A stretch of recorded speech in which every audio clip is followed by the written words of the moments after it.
Hello everyone, আজকে আমরা arms and the ম্যানের অ্যাক্ট টুটাকে নিয়ে আলোচনা করব। ঠিক আছে, অ্যাক্ট ওয়ানটা বা ফার্স্ট অ্যাক্টটা যথারীতি শেষ হয়ে গিয়েছে, অ্যান্ড আজকে তোমার অ্যাক্ট সেকেন্ড মানে অ্যাক্ট টু। ঠিক আছে, এবার সবচেয়ে মজার যে বিষয় একটা যে তোমার মানে আমাদের অ্যাক্ট ওয়ানটা কখন শুরু হয়েছিল একটুখানি তোমরা মনে করার চেষ্টা করো। অ্যাক্ট ওয়ানটা শুরু হয়েছিল ঠিক যে সময় আমি তোমাদের আর্মস অ্যান্ড দ্য ম্যান এই টেক্সটটাকে শুরু করেছিলাম, অর্থাৎ নভেম্বরের শেষ দিকে দেখবে তোমার শুরু করেছিলাম টেক্সটটা আমি। অ্যাক্ট ওয়ানটা শুরু হয়েছিল ঠিক সেই রকমই একটা তোমার লাইন দেওয়া আছে, দেখবে ওখানে লেখা আছে লেট ইন নভেম্বর 1885। বুঝতে পারলে? এবার অ্যাক্ট টুটা শুরু হলো মার্চে। ঠিক আছে, কিন্তু আমিও তো মার্চে শুরু করতে পারি না এতদিন গ্যাপ দিয়ে। তাহলে দেখো অ্যাক্ট টুর সেটিংসটা, এই দুটো সেটিংস মনে রাখবে যে কখন শুরুটা হয়েছিল। অ্যাক্ট টুটা শুরু হলো দ্য 6th of March। ঠিক আছে, সিক্সথ বলতে গেলে মার্চের 6 তারিখ। বুঝতে পারলে? সিক্স শেষে টিএইচ লেখে। আর 1886 মানে আমাদের যখন ডিসেম্বর চলছে, পরের বছর 2021 আসবে, ঠিক সেই রকমই ওদের 1885 নভেম্বরের পরে মাঝখানে পুরোপুরি একদম পিওরভাবে 3টে মাস কেটে গেছে। ঠিক আছে, 3টে মাস কেটে যাওয়ার পরে মানে দেখো নভেম্বর, লেট ইন নভেম্বর মানে 24-25 তারিখ, ওটা বাদ দাও, যুদ্ধটা হওয়ার পরে। ঠিক আছে, সেই 27 তারিখ পর্যন্ত 19 থেকে 17 তারিখ পর্যন্ত যুদ্ধটা হয়েছিল, ব্যাটল অফ স্লিপনিটজা হলো। এবার তারপরে তখনকার ঘটনাটা আর কি, তারপরে লেট ইন 20 তারিখের পরে বলতে গেলেই লেট বোঝা যায়, মানে বলে আর কি। ওকে, তাহলে আর কথা বাড়াচ্ছি না, এখানে দেখো বলেছে 1886-র 6ই মার্চ ঘটনাটা আরম্ভ হলো। এবার কোথায় ঘটনাটা আরম্ভ হয়েছে সেটাই বলবে। দেখো যে ঘটনাটা সেটিংসটা কোথায়, in the garden of Major Petkoff house. Major Petkoff বলতে গেলে আমরা আগেই পেয়েছিলাম যে রায়না ব্লান্টসলিকে বারবার বলছে, তাহলে প্রথম একটাই দেখলে যে হিরোর নাম কোথায় উল্লেখই নেই, সব জায়গায় দা ম্যান বা শুধু ম্যান বলে অ্যাড্রেস করা আছে, তাই না? এইবার দেখো গার্ডেন, বাগানে শুরু হচ্ছে মেজর পেটকপের, অর্থাৎ যে পেটকপ ফ্যামিলির যে হেড রায়নার ফাদার, তার হাউসের গার্ডেনে ঘটনাটা আরম্ভ হচ্ছে। প্রথম একটা শুরু হয়েছিল কোথায়? রায়নার বেডরুম বা রায়নার নিজস্ব কক্ষে আর কি। এইবার দেখো it's a fine spring morning, বসন্ত এসে গেছে। ঠিক আছে, বসন্তের টাইম, মার্চ মাস, স্প্রিং মর্নিং, সকালবেলা। At the garden looks fresh and pretty.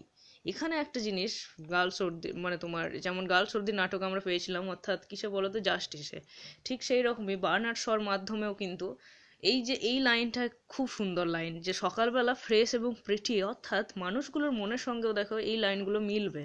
Spring, সকাল যদি খুব বৃষ্টি বৃষ্টি পড়ে ভালো লাগে না আমাদের, কিন্তু রৌদ্র করজ্জ্বল হলে, খুব গরম না হলে ভালো লাগে। Beyond the paling the tops of a couple of minarets. ঠিক আছে, এইটার উচ্চারণ মিনারেটস বলতে পারো, মাইনারেটস বলতে পারো, মিনারেটও হয়, ক্যান বি সিন। এবার কি বলেছে, বিয়ন্ড দ্য পেলিং। পেলিং মানে কি বলতো? পেলিং মানে হলো বেড়া, মানে কোন একটা গার্ডেনের যে চারিদিকে বেড়া দেওয়া থাকে না, বেড়ার কাঠ বা বেড়ার খোঁটা যেগুলো বলা হয়, খুঁটি বলা হয়। ঠিক আছে, তাহলে বলছে যে ওই যে বেড়া দেওয়া আছে একটা বাগানে, যে বাগানের বেড়া, তাহলে বেড়া দেওয়ার আছে, এবং সেখানে কি বলছে, দ্য টপস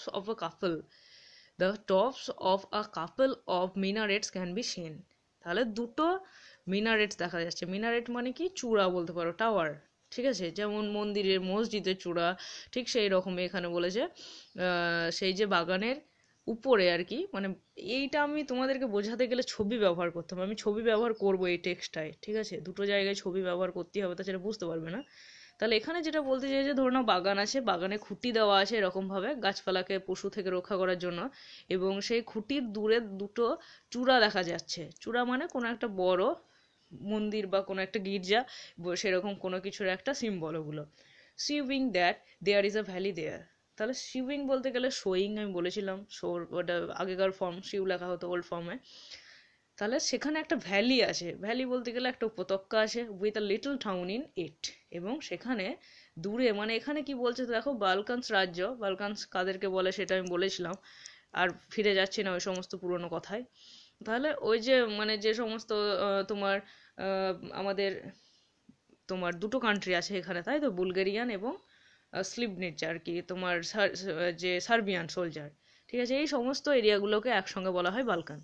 ওকে, তাহলে বলছে যে ভ্যালি দেখা যাচ্ছে, সেখানে একটা ছোট্ট টাউন আছে ওই তোমার ভ্যালির মাঝেই, a few miles farther the Balkan mountain rise, এবং কিছু মাইল দূরে, ফিউ বলতে গেলে খুবই অল্প, এ ফিউ মানে তো খুবই অল্প, নগণ্য আর কি, মানে মোটামুটি 1.5-2 মাইলের মধ্যে বালকানস মাউন্টেন, সেই মাউন্টেন, ঠিক আছে, পিক অফ মাউন্টেন্স যেটা আমি প্রথমে একটাই পেয়েছিলাম আমরা, সেটা দাঁড়িয়ে আছে মাথা উঁচু করে, and shut in the view.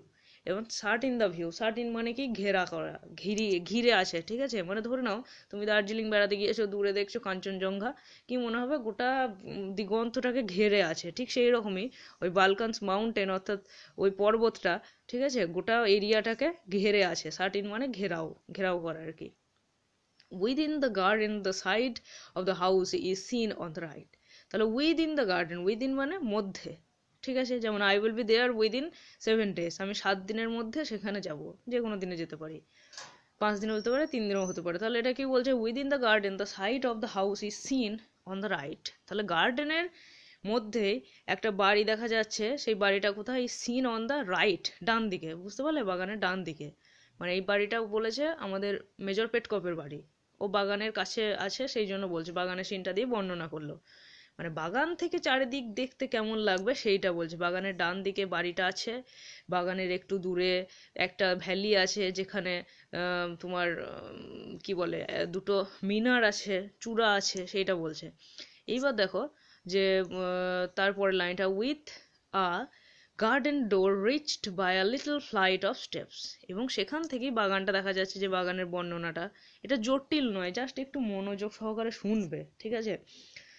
তাহলে বলছে দেখো, গার্ডেন উইথ আ গার্ডেন ডোর, এবং গার্ডেনেও সেই যে জানাতানা গার্ডেন তো নয়, পেটকফের বাড়ি বলে কথা, অভিজাত বাড়ি, বাগানের গার্ডেন খুব সুন্দর, গার্ডেনের তোমার ডোর আছে, দরজা আছে, মানে সেখানে যাওয়া যায়, কবিদের মতো বসা যায়, কবিতা লেখা যায়। এবার সেখানে কি বলেছে, by a little flight of steps, এবং সেখান থেকেই বাগানের দরজাটায় প্রবেশ করা যায়। এবং তোমার ফ্লাইট অফ স্টেপস মানে কি, কয়েক পদক্ষেপ, ঠিক আছে, যখন আমাদের 1 পা 2 পা করে আমরা এগিয়ে যাই, সেটা আমাদের দেখো এরকম একটা স্টেপ হয়, তাই না, সেটা ফ্লাইটের মতো, যেমন এরোপ্লেন চলে উড়ে যায়, ঠিক সেই রকম আমরা যখন এগিয়ে যাই তখন বলা হয় ফ্লাইট অফ স্টেপস। তাহলে কয়েক পদক্ষেপের মধ্যেই গার্ডেন ডোরটা পাবো।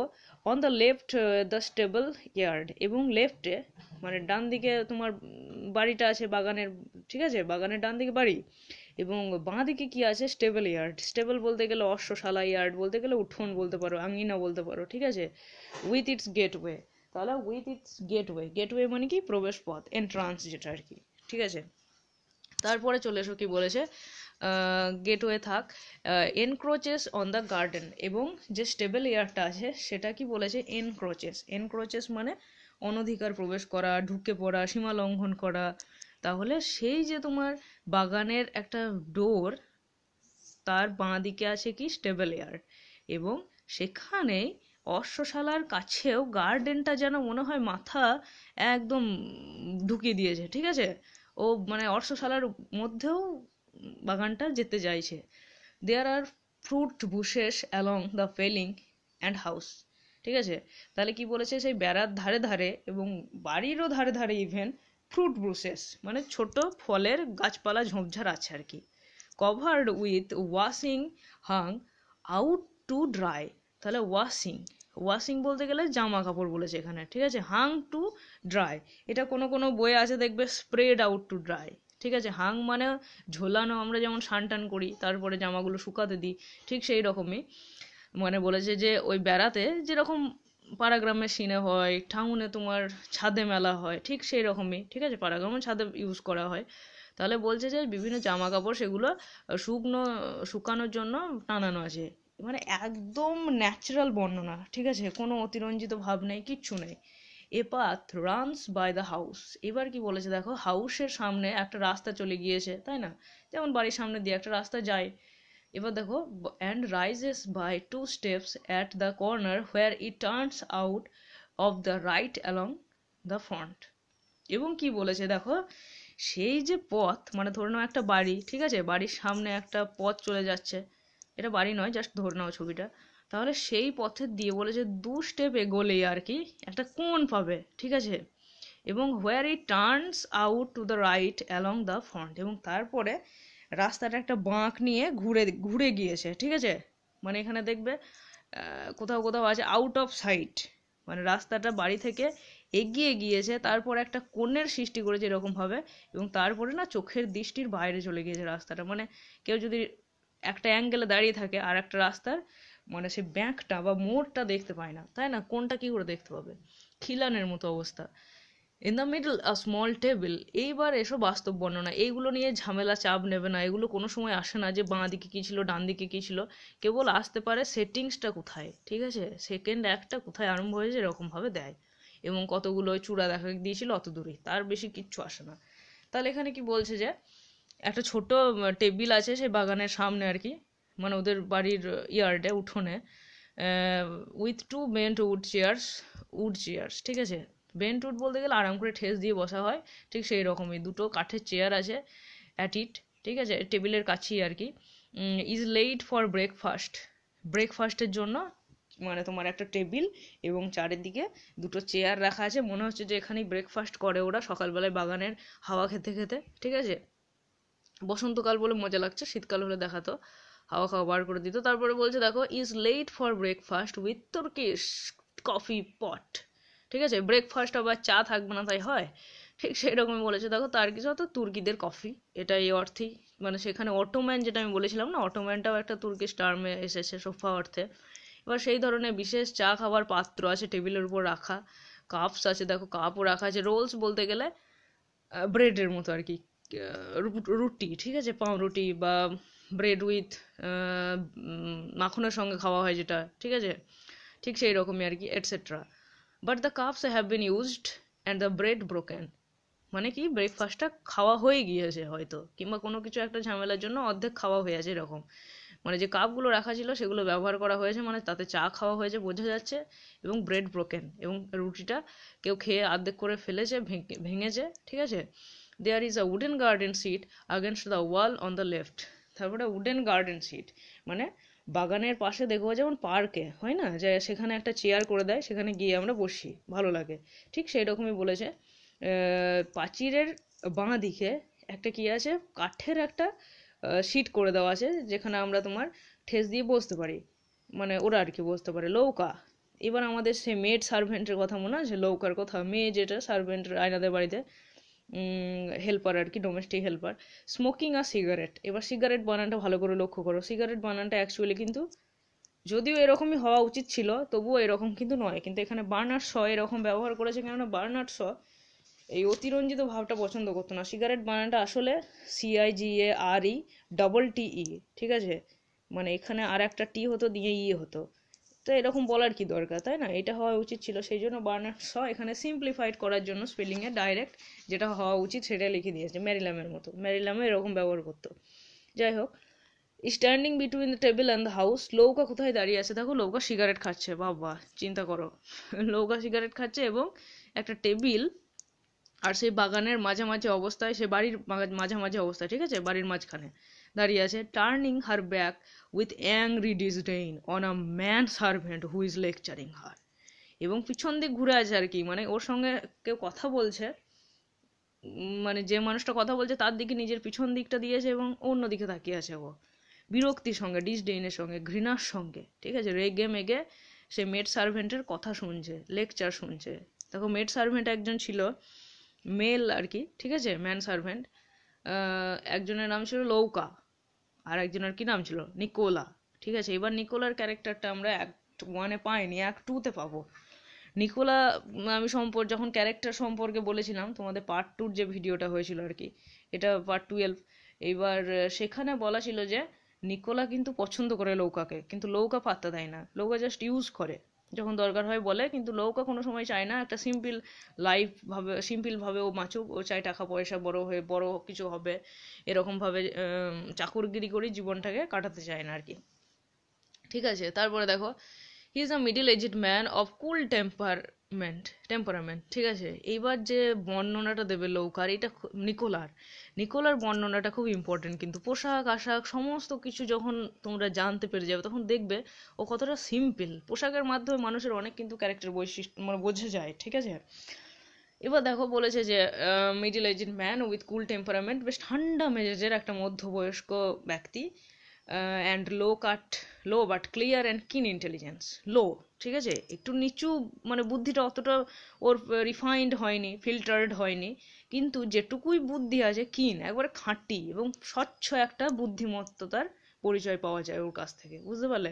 মানে জেনারেল সেন্সটা আছে, উপস্থিত বুদ্ধি আছে, মানে তোমার সেই বই পড়া বুদ্ধি নাই, নিজস্ব বুদ্ধি একটা আছে। With the complacency of the servant who values herself on his rank in servility, ঠিক আছে, এবং সবচেয়ে বড় কথা, সে যে সেবা দেয়, ঠিক আছে, সেবা যত্ন করে অ্যাজ এ সার্ভেন্ট, সেই র্যাঙ্কটাকে ও কিন্তু খুব সম্মান করে, ঠিক আছে, সে নিজে নিজে বোঝে সেটাকে, ও ধরে রাখতে চায়, মানে যে র্যাঙ্কটাই আজ পর্যন্ত ও রপ্ত করতে পেরেছে, সার্ভেন্টই হোক আর যাই হোক না কেন, সেটাকেও পছন্দ করে। অ্যান্ড দ্য ইম্পার্টেবিলিটি, এই উচ্চারণটা বেশ কঠিন, ঠিক আছে, ইম্পার্টেবিলিটি এরকম উচ্চারণ হয়, অফ দ্য অ্যাকিউরেট ক্যালকুলেশন, ঠিক আছে। তাহলে এখানে কি বলেছে দেখো গোটাটায়, অ্যাকিউরেট ক্যালকুলেশন, তাহলে এই লাইনটায় আমরা আসছি দেখো। তাহলে এখানে লৌকা টোটাল ক্যারেক্টারটা বলেছে, লৌকা নিজের তোমার নিজের যে র্যাঙ্কই বা আছে সেটাতে ও প্রসন্ন, ঠিক আছে, মানে কমপ্লেসেন্সি মানে প্রসন্নতা, বুঝতে পারলে, এবং the imperturbability of the accurate calculation who has no illusion, এই লাইনটা খুব ইম্পর্টেন্ট এবং খুব জটিল, ঠিক আছে। ইম্পার্টেবিলিটি মানে কি বলতো, এমন একটা মানুষের অবস্থান হয়ে যায় তখন, মানে মানসিক অবস্থান, মেন্টাল সিচুয়েশন, যখন সেরকম কোনো কিছু ছোটোখাটো ব্যাপারে তাকে আর অশান্ত করা যায় না, ঠিক আছে, তাকে উদ্বেগ দেওয়া যায় না, খুব সুন্দর একটা মানে, তাই না? তাহলে এই যে একটা প্রসন্নতা, এই যে একটা শান্তি ভাব মানে নিকোলার মাঝে আছে, তাতে বোঝা যায় ও কিন্তু যথেষ্ট মার্জিত একটা ছেলে, তাই না? এবার দেখো এটা গোটাটার মানে কি বলেছে, of the accurate calculation who has no illusion, ঠিক আছে। অ্যাকিউরেট ক্যালকুলেশন মানে কি, ধরো না 5টা আম গুনতে দিল আমাদেরকে, আমরা গুনে বললাম 6টা, সেইটা অ্যাকিউরেট হলো না। এই ক্ষেত্রে অ্যাকিউরেট ক্যালকুলেশনটা বলতে মানে তোমার ক্যালকুলেটর বলতে গিয়েছে, ঠিক আছে, সেইটা হলো তোমার যেটাতে ও বিচার করে যে ভগবান আমাদেরকে যেটা দিয়েছে সেইটা অ্যাকিউরেট, সেইটা যথেষ্ট, ঠিক আছে, সেই জায়গাটায় কিন্তু কোনো ওর ইলিউশন নেই, মানে ভ্রম নেই, মানে সেই সর্পতে রজ্জু দর্শন, ঠিক আছে, বা রজ্জুতে সর্পদর্শন, উল্টো বললাম আমি, একটা দড়ি পড়ে আছে ধরে নাও, দেখে মনে হলো সাপ, দর্শনের ল্যাঙ্গুয়েজ এটা, তাহলে ঠিক সেই রকম কোনো অবস্থান ওর মাঝে নেই, ও কিন্তু একটা একবারে অ্যাকিউরেট ক্যালকুলেটরের মতো, বুঝতে পারলে, যেটা পেয়েছে নিট, খারাপকে খারাপ বলে দিল, ভালোকে ভালো বলে দিল। এবার ওর যে ড্রেস, এই ড্রেসের আমি একটা ছবি দেখাবো তোমাদেরকে, দেখো, he wears a white Bulgarian costume jacket with decorated border, sash white knickerbockers, knickerbock, এই উচ্চারণটা খুব হাসির উচ্চারণ, ঠিক আছে। দেখো ইয়ারের এখানে আটটার উচ্চারণ হবে না, এখানে ইয়ারটার উচ্চারণ হবে না, এটার উচ্চারণ হয় নিকাবোকা, এরকম উচ্চারণ হয়, মানে নিকার ব্রোকার এরকমও বলতে পারো তোমরা। তাহলে বলছে বুলগেরিয়ান কস্টিউম পরে আছে, মানে সার্ভেন্টদের যেমন ড্রেস হয় কস্টিউম, ঠিক আছে, ইউনিফর্ম, তাদেরকে বলে কস্টিউম তখন। তাহলে বুলগেরিয়ান, যেহেতু বুলগেরিয়ান একটা ড্রেস পরে আছে যাতে ডেকোরেটেড বর্ডারগুলো খুব ভালো, মানে যে পাশের যে আমরা যেমন খাতার মার্জিনটা নিই, ঠিক সেরকমই ড্রেসের বর্ডারগুলো স্যাস, স্যাস মানে কি, মেয়েরা যেমন স্কার্ফ ইউজ করে ঠিক সেই রকমই উত্তরীয় বা মাথায় পাগড়ি, সেটাকেও বলা হয় স্যাস, বুঝতে পারলে। হোয়াইট নিকব্রোক, নিকাবোকা আর কি, বা নিকার বোকার, ঢিলে ঢালা শুট, নিকার বোকার্স মানে হলো ঢিলে ঢালা শুট, এইটার আমি ছবিটা দেখাবো তোমাদেরকে। অ্যান্ড ডেকোরেটেড গেইটার্স, ডেকোরেটেড গেইটার্স, গেইটার মানে এখন এইগুলো শীতকালে ছেলেরা খুব ইউজ করে, দোকানে পাওয়া যায় 20 টাকা 25 টাকায়, বা হেলমেটের তলা দেখো মাথায় বেঁধে রাখে, ঠিক আছে, অনেকে মেয়েরা তোমার মাথায় হেয়ার ব্যান্ডের মতো ইউজ করে, সেটাকে বলা হয় গেইটার, মানে কোনোটাকে বলা হয় তোমার নেক গেইটার, ঠিক আছে, নেক, গলা ঢাকার কি, যাই হোক। তাহলে ডেকোরেটেড গেইটার, গেইটার বলতে গেলে এখানে গেইটার কি এবং নিকবোক কি, ঠিক আছে, নিকাবোকা, এই দুটো ছবি তোমরা দেখে নাও। দেখো এই দুটো হলো ছবি, ঠিক আছে, এই যে নিকা বোকা যেটা বলেছে সেইটা হলো একটা ঢিলে ঢালা স্যুট, এই যে এই পার্সন দুটো যে স্যুটটা পরে আছে ঠিক সেই রকমই, বুঝতে পারলে, ভালোভাবে দেখে নাও এটা, মানে এনারা যে ড্রেসটা পরে আছে ঢিলে ঢালা একটা পোশাক, যেটা তোমার গোটাটা আসে না, পায়ের হাঁটুতেই শেষ হয়ে যায়, সেইটাকে বলা হয় নিকা বোকা, হলো, ক্লিয়ার হলো। এবং আর একটা দিয়েছে কি, তোমার গেইটার্স বলেছে, তাই না, গেইটার্স হলো এগুলো, এই দেখো, গেইটার্স হলো, মানে গেইটার লোকে কেন পরে এগুলো, লেগ গেইটার, মানে তোমার হাঁটুর থেকে একদম পায়ের গোড়ালি পর্যন্ত যে ড্রেসটা থাকে সেটাকে বলা হয় গেইটার। মানে গেইটার অনেক সময় আমাদের স্নো, যে সমস্ত পাহাড়ি বা তুষারপাত যুক্ত অঞ্চলগুলো বেড়াতে গেলে ট্রাভেলের সময় হ্যাক গেইটার বলা হয়, ঠিক আছে, হ্যাকার্স, হাইক গেইটার্স বলা হয়, ঠিক আছে, সেই হাইকে গেলে পদযাত্রায় গেলে সেখানে এই ধরনের পোশাক ব্যবহার করে অনেকে, ঠিক আছে? তাহলে এবার এই দুটো নিশ্চয়ই ক্লিয়ার হয়েছে, তাহলে এবার আমরা পড়াতে চলে যাই। তাহলে মানে নিকোলার ড্রেসটা ঠিক ওই রকমই। কি পেলাম আমরা? একটা বুলগেরিয়ান কস্টিউম জ্যাকেট পরে আছে, যেটাতে বর্ডারটা ডেকোরেটেড বেশ সজ্জিত ঝকঝকে, একটা পাগড়ি আছে মাথায় বা উত্তরীয় যে কোনো কিছু একটা হতে পারে, হোয়াইট নিকব্রোক, হোয়াইট এমনিতেই নিকাবোকাগুলো কি হয়, ঢিলে ঢালা হয়, স্যুটটা ঢিলে ঢালা, এবং তারপরেও ডেকোরেটেড গেইটার্স, এবং তোমার হাঁটু থেকে অনেকটা মোজার মতো আর কি, ঠিক আছে? যে ওটা ওই এক ধরনের গেইটার্স ড্রেস ওইটা পরে আছে, ঠিক আছে? His head is saved up to the crown. খুব হাসির একটা বিষয়। সেভড আপ মানে কি, ধরে নাও বাল্ট, মাথায় টাকু, ঠিক আছে? টাক মাথা হতে পারে, কিংবা যখন মানুষের কোনো একটা ছেলে যখন বা মেয়েদের সাধারণত কম হয় এই কেসটা, কম হতে পারে কিন্তু টাক পড়াটা কম হয় মেয়েদের। এবার দেখো বলেছে যে যখন আর কি কারোর মাথার চুল ঝরতে থাকে, থিন হয়ে যায়, সেটা থিক থেকে থিন হয়ে গেল বা মিডিয়াম থেকে থিন হয়ে গেল, তখন সে গোটা মাথাটা সেভ করে নেয়। তাতে প্রাইমারি দৃষ্টিতে মনে হয় যে অতটা বুঝতে পারা যায় না চুলগুলো ঝরছে, আবার পরে গজাতে পারে সেই ভেবে। তা টু দ্য ক্রাউন, নিকোলার গোটা মাথাটাই একদম মাথায় চুল নেই, ঠিক আছে? Shaved up to the crown his head আর giving him a high Japanese forehead. এবং সেটা দেখে কি মনে হচ্ছে যেন জাপানি মানুষগুলোর যে ছেলেমেয়েদের যেমন কপালটা হয়, নিকোলারও কপালটা ঠিক সেরকম লাগছে। এবার জাপানিদের কোনো একটা পিকচার দেখে নিও কেমন কপালটা হয়, ঠিক আছে? চ্যাপটা মতো বড় পড়া হয় খানিক, ইন্ডিয়ানদেরও হয়, হয় না তা নয়। His name is Nicola. এতক্ষণ পরে আমরা তার নামটা পেলাম। তাহলে তার নামটা কি? নিকোলা। এবার নিকোলা লৌকা দুজন আছে, দেখো লৌকা সিগারেট খাচ্ছে, নিকোলা তাকে কথা বলছে, লেকচার দিচ্ছে, ঠিক আছে? এবার নিকোলা কি বলছে, লৌকা কি বলছে, আমরা একটুখানি জেনে নেবো আজকে। নিকোলা বলছে দেখো, বি ওয়ার্নড ইন টাইম লৌকা, দেখ যথেষ্ট সময় হয়ে গিয়েছে, এবার কিন্তু নিজেকে শুধরে নে। বি ওয়ার্নড ইন টাইম, ঠিক আছে? নিজেকে শুধরে নে। মেন্ড ইওর ম্যানার, সংশোধন করে নাও। মেন্ড মানে সংশোধন করা। তোর এই যে আচার আচরণ, মানে লৌকা কিন্তু খুব বদমাইশ, ঠিক আছে? ও কাউকে ভয় করে না, কাউকে গ্রাহ্যও করে না। তাহলে সংশোধন করে নে তোর যে আচার ব্যবহার পদ্ধতি। ম্যানার্স মানে আচার ব্যবহার এরকম। আই নো দ্য মিস্ট্রেস, আমি আসলে ক্যাথরিনকে জানি, তো আমাদের মিস্ট্রেস কেমন সেটা আমি জানি। মিস্ট্রেস বলতে গেলে ক্যাথরিন পেটকপকে বলেছে, রায়নার মাকে। She is so grand that she never dreams. সে এত গ্র্যান্ড, ঠিক আছে, এত জাঁকজমক, এত ভালো, মন থেকে এত প্রাউড, যে কোনো সময়ই সে বর্ণনাও করতে পারে না, ইভেন স্বপ্নও দেখতে পারে না যে that any servant could dare to be disgraceful to her. ঠিক আছে, ও কিন্তু স্বপ্নেও ভাবতে পারে না যে কেউ তাকে অসম্মান করবে, ডিসরেসপেক্টফুল, মানে তার প্রতি তোমার একটা সেই শ্রদ্ধা ভাবটা দেখাবে না, ঠিক আছে, কথা শুনবে না, সেইটা কিন্তু ক্যাথরিন স্বপ্নেও ভাবতে পারে না। ক্যাথরিন এত গ্র্যান্ড, জাঁকজমকভাবে আর কি মনের দিক থেকে। বাট ইফ, মানে এখানে লৌকাকে বোঝাতে চাইলো নিকোলা যে লৌকা কথা শুনছে না, এবং নিকোলা সাবধান করছে যে তোকে তার চাকরি থেকে বার করে দেবে, তুই যত তাড়াতাড়ি পারিস নিজেকে শুধরে নে, আমি তোকে পছন্দ করি, তো সেই জন্যই তোর কেয়ারের জন্য এই কথাগুলো বলছি, ঠিক আছে? But if she once suspect that you are defying her, out you go. তাহলে কি বলছে দেখো, কিন্তু একবার যদি ক্যাথরিনের মনে হয়েছে যে তুই ওর কথা শুনছিস না, ডিফাই করছিস, ঠিক আছে, তাহলে ডিনাই মানে কথা বলে অস্বীকার করা, ডিফাই মানে কাজ করে অস্বীকার করা, ঠিক আছে? মানে নিকোলা এমন এমন কাজ করছে যাতে পরে হয়তো মানে তোমার নিকোলা নয়, লৌকা, ঠিক আছে? এদের নাম ধরে এত উল্টোপাল্টা হয়ে যায় আমার। আচ্ছা তোমরা একটু দেখে নেবে, ঠিক আছে? যে বলছে তুই যদি কথা না শুনিস বা কাজ না করিস সেই, তাহলে তোকে বের করে দেবে, আউট ইউ গো। লৌকা বলছে I do defy her, I will defy her, what do I care for her. তাহলে কি বলছে দেখো, যার খাচ্ছিস তাকে এরকম করছিস। বলছে যে আমি ওর কথা শুনবো না, তো আমি ওর কাজও করে দেবো না, কথাও শুনবো না, আমি কিছুই শুনবো না, যা। What do I care for হার, আমি ওর জন্য কিছু ভাবি না, ও কি করবে কি আমার। নিকোলা বলছে if you quarrel with the family I can never marry you.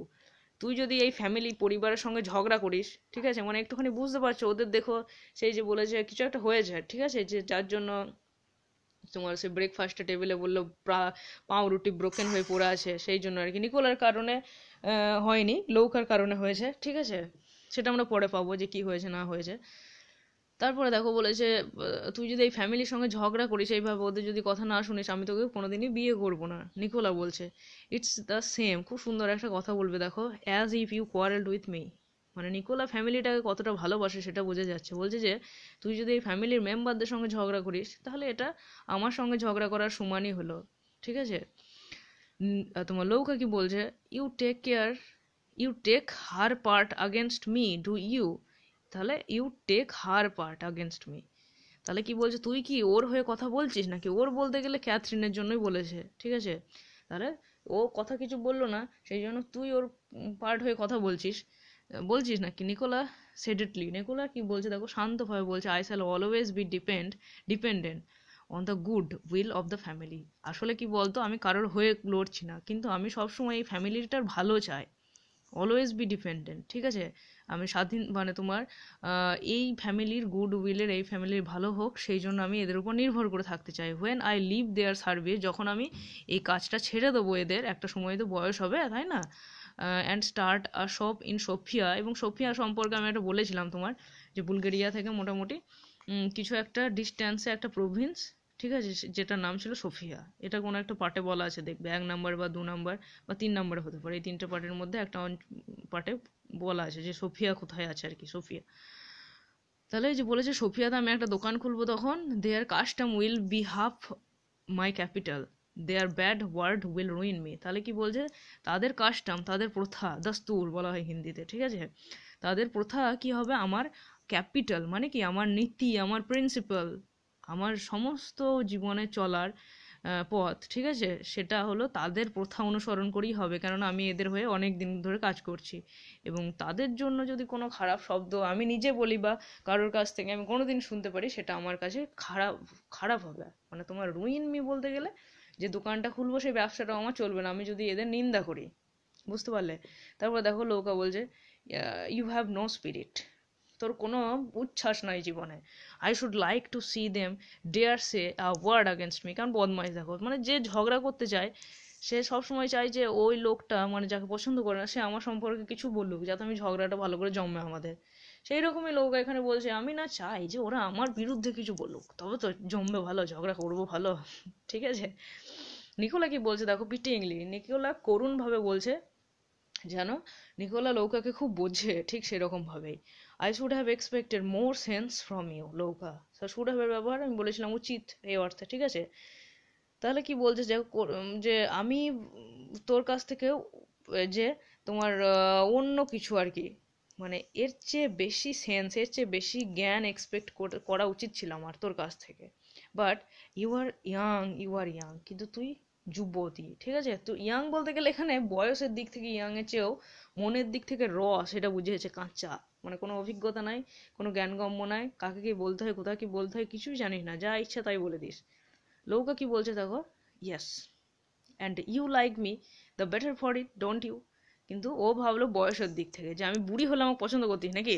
Young বলেই তো তুই পছন্দ করিস আমাকে, বেটার ফর ইট, তাই না? আমি যে ইয়াং, সেই জন্যই তো তোমাকে বেশি পছন্দ করিস। But I know some family secrets, কিন্তু আমি জানি কিছু কিছু পরিবার আছে যারা লুকায়, কি লুকায়, they wouldn't care to have told young as I am. তাহলে কিছু কিছু পরিবার আছে তারা লুকায়, তারা কিন্তু কোনো সময় বলে না বা বলতেও দেয় না, টু হ্যাভ টোল্ড, কাউকে বলতে দেয় না যে আমি এরকম ইয়াং আছি, সেটা লুকায়, মানে বলে হয়তো সব পাশের বাড়ির কেউ, এই লোক তোর তো বয়স হচ্ছে, বিয়ে করছিস না কেন, এরকম আর কি। Let them quarrel with me if they dare. তাহলে দেখো, ও ঝগড়া করার জন্য এক পা বাড়িয়ে আছে, বলছে যে আয় তাদেরকে আসতে দে, তো ঝগড়া করতে দে, তারা যদি সাহস করে আমার সঙ্গে ঝগড়া করুক, ভালো হবে, সেটা আমি চাইছি, সেরকম কথা বলছে। তাহলে আজকে এতটাই থাকলো, বুঝলে? পরের দিন আমরা এগোবো আস্তে আস্তে, তারপরে অ্যাক্ট 2টা হবে গোটাটাই। Okay, thank you for watching this video. যদি কোনো অসুবিধা থাকে তাহলে কমেন্টে জানাও, share it if you like, ঠিক আছে? Okay, thank you, stay good, stay happy.